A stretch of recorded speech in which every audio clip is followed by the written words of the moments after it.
Media Center Reliant. Kasama ang buong puwersa ng News 5. Ito ang 28th KBP Golden Dove Awards Best TV Newscast. Frontline Pilipinas. Baha sa SLEX, matinding perwisyo ang dulot sa maraming motorista at pasahero. Meron din mga lumikas at may batang namatay matapos anurin ng rumaragasang baha.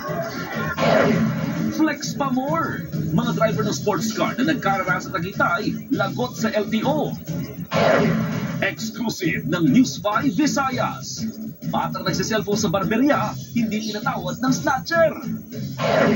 Mula naman sa News 5 Mindanao, lalaking nanalo sa scatter, tinodas ng narindig amain. Mga basketball player ng Mapua, napatrobol sa mga kalaban nilang Chinese.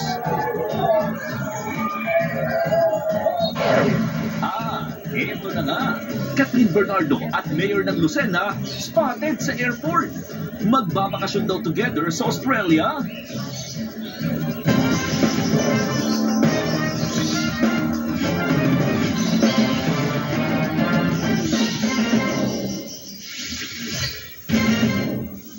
Patay ang 1 taong gulang na babae matapos sa anurin ng rumaragasang baha sa Las Piñas. Sa lakas ng ulan, 11 barangay ang binaha sa lungsod. Live mula sa Las Piñas, nasa frontline na balitang yan si Mon Gualvez. Mon, nasa na ngayon ang mga lumikas na residente? Julius, Cheryl, mukhang dito muna ulit sa covered court ng Barangay Talon 3 sa Las Piñas City magpapalipas ng magdamag yung mga lumikas na pamilya dahil sa baha dulot ng malakas na buhos na ulan. At dito rin sa barangay nakita yung nasawing bata matapos anurin ng baha. Pilit pang nire-revive ng mga tauhan ng Barangay Talon 3 sa Las Piñas City ang 1 taong gulang na babaeng yan. Nalunod ang bata ng anurin ng baha sa kanilang lugar. Base sa investigasyon ng Las Piñas Police, aksidenteng nabitawan ng bata ng buntis niyang nanay habang lumilikas sa Barangay Almanza 1 kagabi. Sinugod pa sa ospital ang biktima pero dineklara ring dead on arrival. Kita naman sa video ito ang pag-apaw ng ilog mula sa Talon Bridge dahil sa walang patid na buhos na ulan. Para ma-rescue ang mga natrap na residente sa gitna ng rumaragasang baha, gumamit pa nga ng tali ang mga rescuer. Aabot sa 82 pamilya o mahigit 300 individual ang inilikas at nananatili sa modular tent ng Barangay Talon 3. Kabilang dito si Jesseline na naabot na namin pinatutuyo ang mga dokumentong bit-bit mula sa paglikas gaya ng mga birth certificate ng anak. Akala po namin mahina lang, normal lang po na ulan, tapos bigla pong tumaas. Opo, bigla po talagang tumaas siya, tapos tumalon na po kami sa bintana, sa parting bubong na po kasi nakakatakot po ang dagasa po ng ilog. Halos lagpas na po ng tao.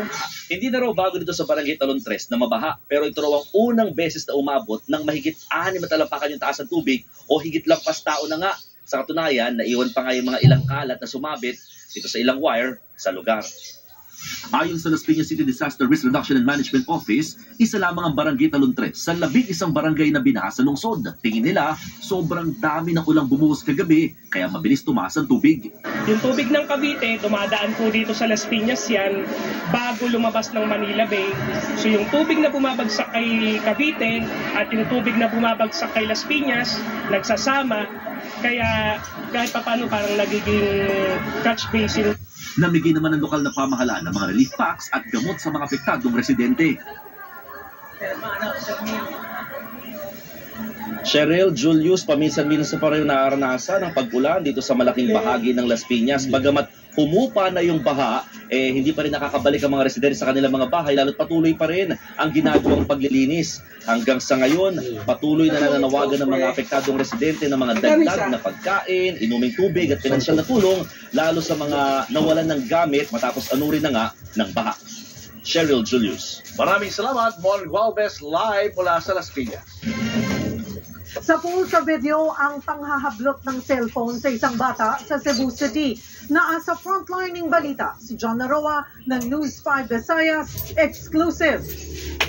Martes ng gabi sa barbershop na ito sa barangay Mahina, San Nicolas sa Cebu City. Isang bata ang nagsiselfon.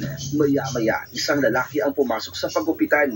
Palingon-lingon siya, lumapit sa batang nagsiselfon at nang makatsyempo, biglang hinablot ng kawatan ang gadget. Kwento ng tiyahin ng biktima, naiyak na lang sa nangyari ang 6 na taong gulang na bata, saka nagsisigaw. Ang cellphone, sigaw ng bata, ang cellphone. Yung kapatid niya at papa ng bata tumakbo. Tinignan nila pero nakatakas na.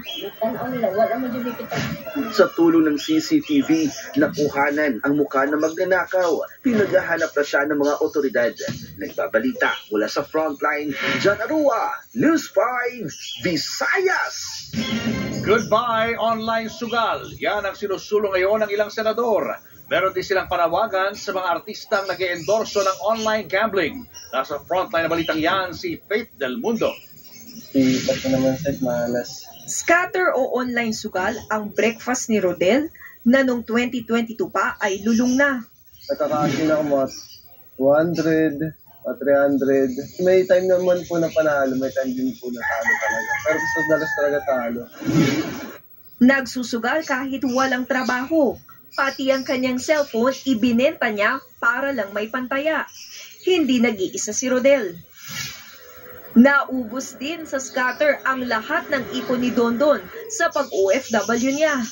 Napabayaan pati trabaho, kaya balik Pinas siya ngayon. Ang 20,000 pesos naman ng jeepney driver na si Jerry, naging bato pa, kaka-scatter. Lahat sila nagsisisi na ngayon. Kaya naman pabor silang ipagbawal ang online gambling sa Pilipinas. Saktong naghain ng panukala si Senador Mig Zubiri para ipaban ang online sugal. Si Senator JB Ejercito naman naniniwalang mas masahol pa sa Pogo ang online sugal. Dapat daw mas higpitan ang regulasyon. Dapat huwag nang gamitin ng mga e-wallet sa mga online sugal dahil pinadadali nito ang paglalaro.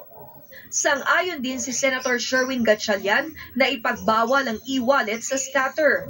Naghain siya ng panukala tungkol dyan.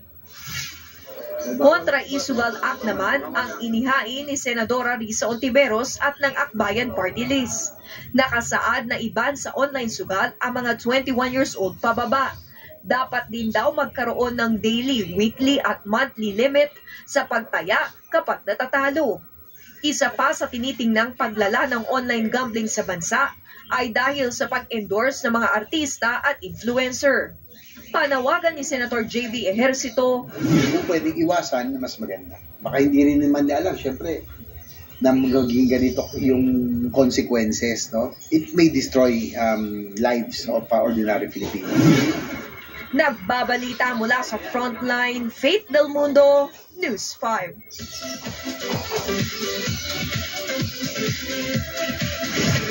It's official! Pasok sa listahan ng mga pelikulang kalahok sa 51st Metro Manila Film Festival ang Media Quest entry na Manila's Finest na pagbibidahan ni Piolo Pascual. Nasa frontline ng balitang yan, si MJ Marfori. New era of the Philippine cinema. Yan ang peg sa 51st Metro Manila Film Festival. At for the third time, nakapasok ulit ang entry ng Media Quest na Signal TV produced, Manila's Finest, starring Piolo Pascual. It tackles the lives of the best and the brightest policemen in Manila around the 70s or late 60s yan eh. And hopefully this inspires everybody to look back at the time na, alam mo, meron tayo dating mga kapulisan na talagang itatrust natin, di ba? Mamahalin natin, talagang nagsisilbi sa publiko. And it is really also to give recognition to those kinds of public servants. More than the recognition at box office hit ng previous entries, Nagumburza at The Kingdom. Mahalaga pa rin para sa M-Quest ang social relevance sa tema. Sana kung meron tayong ilabas na pelikula, may kabuluhan, not just that it will entertain, but it will also inspire, that it will also spark conversations. Bukod sa Manila's Finest, pasok din ang Call Me Mother ni na Vice Ganda at Nadine Lustre, Reconnect ni Gerald Anderson, at Shake, Rattle and Roll Evil Origins ni na Richard Gutierrez at Ivana Alawi. Sa September 30, malalaman ang next 4 official entries na bubuo sa mga magiging tampok sa MMFF. Nagbabalita mula sa Frontline, MJ Marfuri, News 5. Susunod, basketball game ng estudyanteng Filipino-Chinese na uwi sa suntukan at sipahan. Sa pool sa CCTV, truck ng basura sumalpok sa mga bahay. At Catherine Bernardo at Lucena Mayor Mark Alcala spotted sa airport, parehong papunta ng Australia. Abangan ang lahat ng yan sa pagbabalik ng Frontline Pilipinas.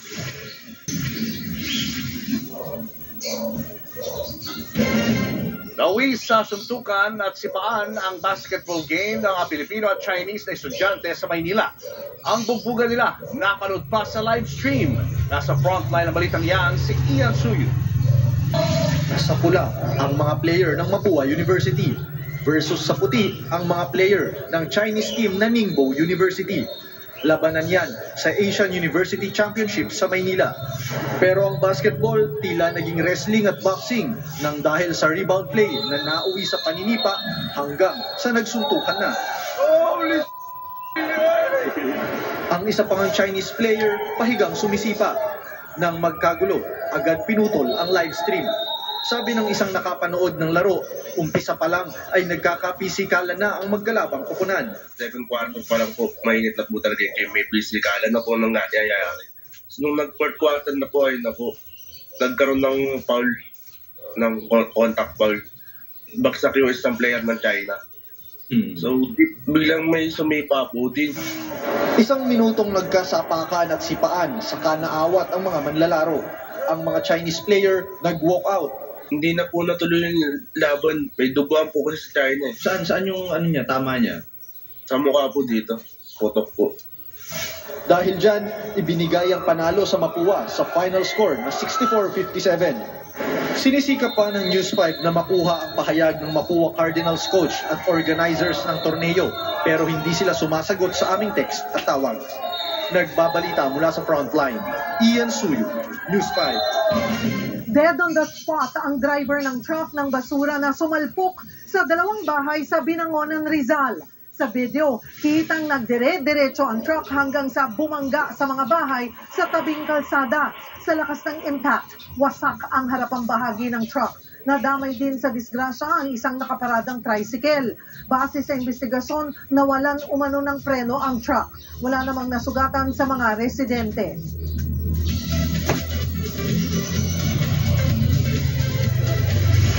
Multi-talented kapatid star Dylan Menor is on fire.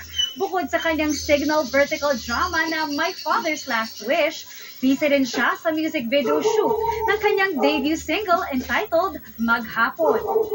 Kahit saan mo gusto ang malagay, nariyan ka, malipasin natin ang Ang harana pop single na Maghapon, ang reinvention ng musical debut ni Dylan. Kaya naman si Dylan, karir sa shoot para sa official music video ng Maghapon. Yan ang aabangan natin soon. Pero bago pa man lumabas yan, pwede nating pakinggan ang Maghapon na available na sa lahat ng streaming platforms. Susunod, ang song nakuha ng na-hit and run ginawang content ng isang cloud chaser.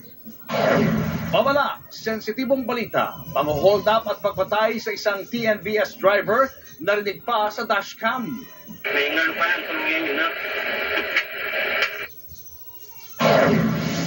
At lalaking napasigaw ng makajackpot sa scatter, pinatay sa saksak ng narinding amain.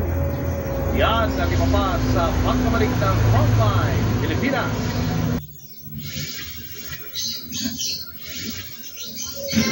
Ginawang content ng isang netizen ang pagkamatay ng na-hit and run na aso sa Cebu City. Nagpanggap siya na nakasagasa for the clout. Sa Frontline ng balita si John Naroa ng News 5 Visayas. Panuoring maigi ang video na ito sa bagong bukas na kalsada sa IT Park sa Cebu City. Parang wala namang kakaiba sa unang tingin. Slow-mo natin. Makikita ang itim na aso sa kalsada. Nasagasaan ito ng driver at namatay. Burado na ang video na yan. Pero napanood ito ng fur parent ng 8 taong gulang na asong si Padin. Nakita namin ang video, nadurog yung puso namin. Ayon sa fur parent, nagtitinda sila noon sa kalsada nang maaksidente si Padin. Sa kabila niyan, isang netizen ang nag-live sa social media. Inako niya ang pananagasa at nagyabang pa. Ako itong driver. Siya ang driver. Siya ang driver. Gano? At least nami car, kamo. Padakop ko, una-una. Nakarating yan sa Cebu City LGU kaya ipinatawag siya. Kung nanda mo, nidoon lang, tingnan na nga, nakapan mo, kan nidoon mo na mong pulis, dibalik mo, nagbabaka mong pulis, ngitan yung owner. Dito, napag-alamang nagsisinungaling ang umano'y nakasagasa. Hindi pala talaga siya at ng cloud chase lang. I would like to say and apologize sa mga kanang tao nga na-trigger about sa katong puan sa atong video. Ang totoong nakasagasa, sumuko rin naman. Depensa niya, hindi niya napansin ang aso. Wala po akong intensyon po tayo ng hayop dahil may aso rin po kami. Pinatawan siya ng community service at pinasagot sa pagpapakapon sa mga aso sa paligid ng access road. Pinagkakampanya naman para sa kaligtasan ng mga hayop ang nagpanggap ng netizen. Nagbabalita mula sa frontline. Jan Arua, News 5, Visayas! Ito pa ang isang hindi nyo dapat gayahin for the content. Wis buhay na humiga sa Riles habang may dumaraan na tren ng isang binatilyo sa India. Nagtatawanan pa ang grupo ng mga lalaking yan. Walang takot na humiga sa Riles ang binatilyo hanggang sa dumaan na ang tren. Ligtas naman ang bata pero hindi sa mga otoridad na nakapanood ng kanyang video. Ipinatawag ng mga pulis sa mga magulang ng mga binatilyong sangkot sa viral video. Susunod, lalaking napasigaw sa sobrang saya, nanalo sa scatter, sinaksak ng amain. Mga naka-sports car na nagkarerahan sa kalsada, lagot sa LTO.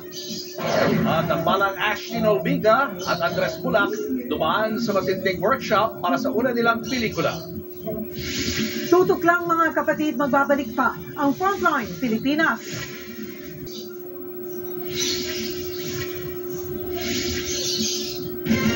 Panalo sa scatter pero pinatay. Ganyan ang sinapit ng isang lalaking napasigaw ng maka-jackpot sa online sugal. Narindi naman ang kanyang amain kaya siya sinaksak. Aniya sa Frontline sa balita, si Bril Montalvo ng News 5 Mindanao. Natataranta ang mga residente nang makitang duguan at nakahandusay ang 38 anyos na si Joseph Lalaan sa labas ng isang bahay sa Bukidnon. Binuhat siya sa kaisinugod sa ospital. Malalim ang saksak na tinamo niya sa dibdib kaya idineklara ring dead on arrival sa ospital si Lalaan. Ang suspect sa krimen ang kanyang amain na si Felix de la Cruz. Base sa inisyal na investigasyon, nag-iinuman ang dalawa habang abala rin sa scatter si Lalaan. Nang manalo sa online gambling, napasigaw si Lalaan. Narindirian si de la Cruz kaya sinaksak niya ang biktima. Pero sa malalimang pagsisiyasat ng mga pulis, napag-alamang matagal na palang may personal na galit ang suspect kay Lalaan. Nadakip naman agad si de la Cruz. Nakuha sa kanya ang kutsilyong pinagsaksak niya. Depensa ng suspect na trigger siya ng pagtripan umano ng biktima. Pero nagsisisi raw siya sa kanyang nagawa. Tripan ko yung labas ng tripan. Naubos pasensya ko. Pumasok ako sa bahay at nakakita ako ng kutsilyo. Kaya nasaksak ko siya. Naulila ni Lalaan ang kanyang misis at 4 na minor de edad na anak. Kagabayan ko niya para sa akong mga anak mahimo kong maligoon. Kung kapanood ako na wala na siya. Sakit mga kaayo, hindi na ako madawat yung kapatayon. Nahaharap ang suspect sa reklamong homicide. Nagbabalita mula sa Frontline, Bril Montalvo, News 5, Mindanao. Babala po, sensitibo ang susunod naming ibabalita. Halos 2 buwan nang nawawala ang isang TNVS driver na brutal na pinatay ng mga hold-upper. Na-record pa sa dashcam ang usapan ng mga kawatan habang ginagawa ang karumal-dumal na krimen. Nasa frontline ng balitang yan, si Elaine Fulgencio.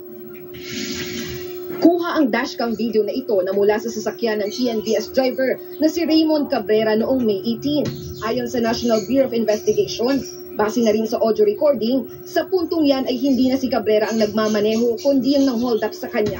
Maririnig din ang usapan ng mga hold-upper hanggang sa aktwal na pagpatay kay Cabrera. Narito ang bahagi ng recording.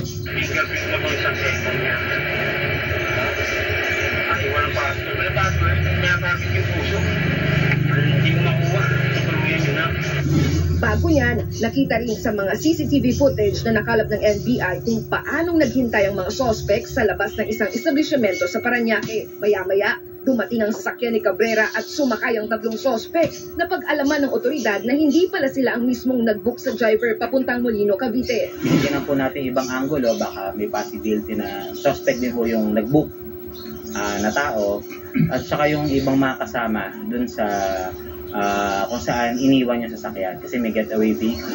Nakita rin ang isa sa mga sospek na sandaling bumaba at naglakad papuntang halamanan.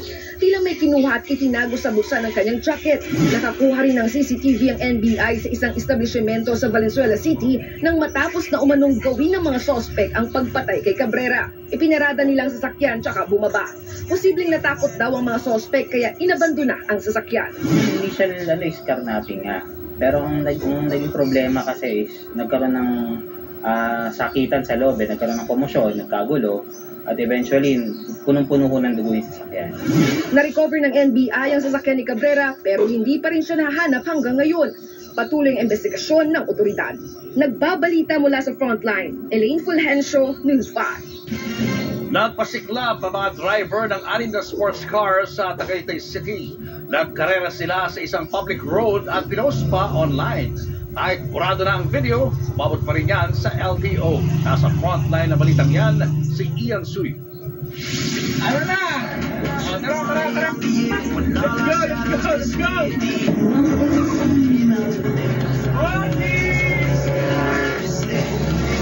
Nagkayayaang mag-chill ride ang magbabarkadang yan sa Tagaytay City. Vinidyo pa nila ang kanilang gala, flexing ang kanilang mga sports car. Pero ang dapat na chill ride, nauwi sa karera. Ang video na kanilang ipinost, nag-viral at umabot sa Land Transportation Office o LTO. Ngayong araw, naglabas ng show cause order ang LTO para sa may-ari ng 6 na sasakyan. Ayon kay LTO Acting Chief Attorney Greg Pua, ipinagawa ang kalsada para sa mobility ng mga tao at hindi para sa mga pasaway na driver gaya ng mga nasa video. Dagdag pa niya, walang kawala ang mga sangkot sa karera dahil may resibo. Kailangan ngayon magpaliwanag ng mga sangkot kung bakit hindi sila dapat sampahan ng reklamong reckless driving at being an improper person to operate a motor vehicle. Oras din na matukoy ang pagkakakilanlan ng mga driver ng mga sports car, agad ipatutupad ang 90-day suspension ng kanilang lisensya. Nagbabalita mula sa Frontline, Ian Suyo, News 5. Matinding perwisyo sa maraming motorista at pasahero ang baha sa SLEX. May ilang sasakyang pinasok ng tubig habang meron ding mga pasaherong naglakad na lang. Nasa frontline ng balitang yan, Simon Gualvez. Napilitang tumigil sa kahabaan ng South Luzon Expressway southbound ng mga kotseng ito. Kasagsagan niya ng malakas na ulan kagabi. Hirap silang umusad dahil sa baha. Mga bus lang ang nakakatawid sa taas ng tubig. Malalim din ang baha sa northbound lane ng SLEX Alabang. Hanggang bewang ang baha. Naglilimas naman ang kotse motoristang yan sa bahagi ng SLEX Alabang. 1 oras daw silang stranded sa baha kaya napasukan ng tubig ang kanyang sasakyan. Ang ilang pasahero nakasakay sa bus, naglakad na papuntang tollgate ng Alabang sa southbound lane. Ayon sa pamunuan ng SLEX, nadaraanan na ngayon ng magkabilang lanes na expressway. Baha rin ang iniwan ng ulan sa barangay Plainview sa Mandaluyong. Napasigaw naman ang isang motoristang binabagtas ang NAIA exit habang umuulan nang makakita siya ng kidlat. Pati ang loob ng bahay ni Muntinlupa Mayor Rufy Biazon inulan din. Ang masamang panahon sa Metro Manila ay bunsod ng hanging habagat. Nagbabalita mula sa frontline, Mon Gualvez, News 5.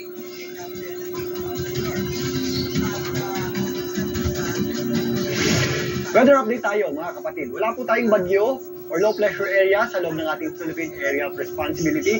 Bahagyang bumaba ang bagyong Danas o yung dating bagyong Bising. Pero yan po ay hindi natin nakikitang pumasok pa sa loob ng ating Philippine Area of Responsibility. Mananatili po yan dyan sa Eastern China at tuluyan ng hihina. Samantalang meron din binabantayang low pressure area ang Pag-asa sa labas ng ating Philippine Area of Responsibility na huling namataan sa line around 1,655 kilometers east northeast ng Basco, Batanes. Ito po ay mababa rin po o hindi po nakikita maging bagyo ng Pag-asa. Posibleng malusaw lamang din bukas. Ito po ang ating habagat o southwest monsoon ang nagdadala po ng malawakang pag-ulan sa ilang bahagi ng ating bansa. Dahil po sa habagat, possible pa rin po yung mga scattered o kalat-kalat na pag-ulan dito po sa mga kabundukan ng Cordillera, kasama po dyan ang Ilocos Region, La Union ng Pangasinan, maging dito sa Benguet, kasama na rin po dyan ang Baguio City. Maulap din ang panahon natin at possible din po yung mga scattered at kalat-kalat na pag-ulan sa malaking bahagi ng Central Luzon, lalong-lalo na sa Zambales at Bataan, maging dito sa ilang bahagi ng Calabarzon, particularly sa Cavite at Batangas. Pwede rin po tayo makaranas ng mga kalat-kalat na pag-ulan sa malaking bahagi ng Mimaropa, lalong-lalo na sa Occidental Mindoro, kasama na po dyan ang Western Visayas, maging dito sa isla ng Panay at Negros. Mas maliwalas naman ang panahon natin sa natitirang bahagi ng Luzon, dito po sa areas ng Bicol Region, natitirang bahagi ng Visayas at malaking bahagi ng Mindanao. Pero pagsapit po ng hapon at gabi, possible pa rin po yung tinatawag nating localized o isolated na pag-ulan or thunderstorms. Dito po sa Metro Manila, ang nagpaulan po sa atin kagabi at kaninang tanghali hanggang hapon ay yung tinatawag nating severe thunderstorms o malawakang thunderstorms. Ngayong gabi, mas manipis naman na po yung ating mga kaulapan. So mas magiging matiwasay na po ang pag-uwi natin sa ating mga bahay. Pero bukas, again, ugaliin pa rin po natin ang pagdadala ng tayo o anumang pananggalan sa ulan dahil posible pa rin po yung ating mga afternoon showers o thunderstorms o yung mga pag-ulan tuwing sumasapit ang hapon at gabi. At again, mag-ingat pa rin po tayo kapag nakakaranas tayo ng mga thunderstorms. Ayan muna ang latest sa ating lagay ng panahon. Muli ako po ang inyong weather frontliner, Alvin Pura, na laging may panahon para sa iyo. Sa ibang balita naman, may patutsada ang palasyo sa mga banat ni Vice President Sara Duterte tungkol sa pamumulitika. Tulad daw ni Pangulong Bongbong Marcos, dapat aksyon, hindi bakasyon. Nasa frontline ng balitang yan si Maricel Halili. Ang biradang ito ni Vice President Sara Duterte kay Pangulong Bongbong Marcos. Siguro tumingin siya sa salamin, no? Pag sinasabi niya yung stop na ang pamumulitika kasi sila yung namumulitika. So, silang tumigil. Binweltahan ngayon ni Palace Press Officer Undersecretary Claire Castro. Nasaan po ba siya ngayon? Dahig. Hanggang kailan po siya doon? Hanggang July 23. Tandaan po natin, ang Pangulo po, aksyon, aksyon, hindi bakasyon. Ibinida pa ng Malacanang ang pangunguna ng Pangulo sa pamamahagi kanina ng higit 300 ambulansya sa iba't ibang rehiyon sa Luzon. Habang si VP Sara naman na nasa The Hague, Netherlands ngayon, nagtalaga ng bagong tagapagsalita ng Office of the Vice President. Walang iba kundi si Attorney Ruth Castelo, dating Undersecretary ng Department of Trade and Industry. Sa kanyang unang press briefing kanina, may disclaimer agad si Attorney Castelo. I am not an attack dog. so not being an attack dog, I will not go on the offensive. I will just report. Nagtalaga ng spokesperson si VP Sara sa gitna ng hinaharap niyang impeachment case. Kasabay niyan, lumabas sa SWS survey na 42% ng mga Pilipino ang tutol sa impeachment. Sabi ni VP Sara, dapat lang na ibasura na ito. Sa pure political persecution at harassment. Dapat bang ibasura? Tingnan ng mga senator judges yung mga arguments namin. Ayon naman sa House prosecutors, paanong naging political persecution kung ang bibigat na mga ebidensya laban sa bise?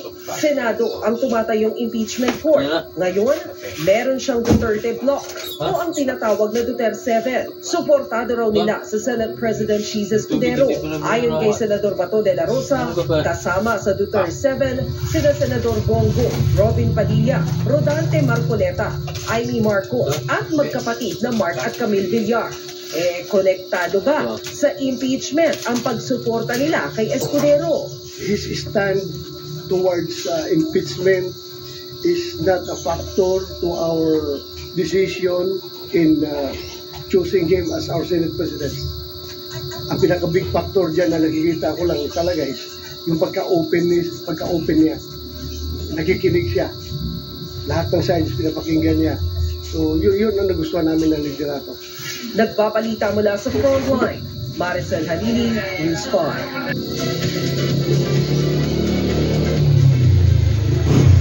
Nagingay na naman ang mga marites online tungkol sa dating rumors kina Catherine Bernardo at Lucena Mayor Mark Alcala. Dahil yan sa naglabasang video at litrato ng dalawa sa airport na parehong papunta raw ng Australia. Unang naispatan si Cass. Moments later, napicturean naman ang batang mayor.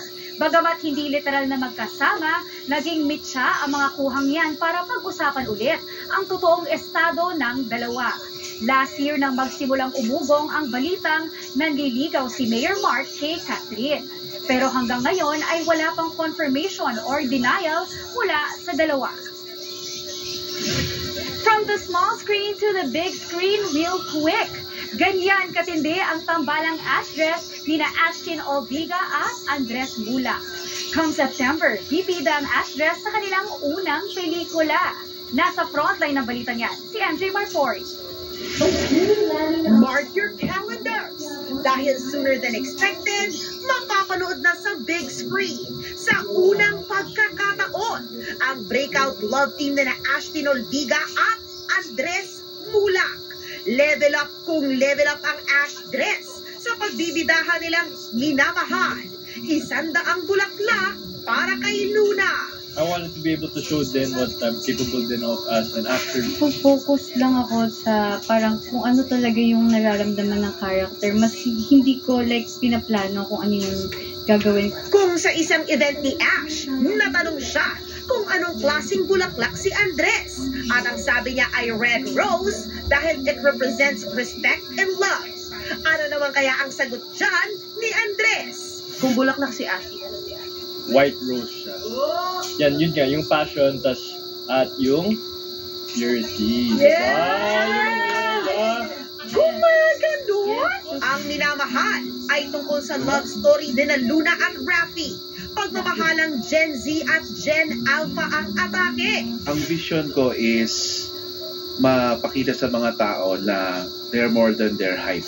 Puspusa na ang workshops na Ash at Andres para sa kanilang pelikula na coming soon sa September 24. Siyempre, napapanood pa rin ang Ashdress sa Angkutya ng Section E sa TV5 pagkatapos ng Frontline Pilipinas. Nagbabalita mula sa Frontline, MJ Marfori, News 5. At yan ang mga showbiz update ngayong Miyerkules. Ako po, si Maui David. At yan ang mga balita at impormasyong dapat nyo malaman sa araw na ito. Abangan nyo kami ulit bukas dito sa TV5, 1PH, 1 News, RPTV at sa 105.9 True FM. Mga balita para sa mga may alam at may pakialam. Kami ang inyong mga kasangga sa Frontline Pilipinas.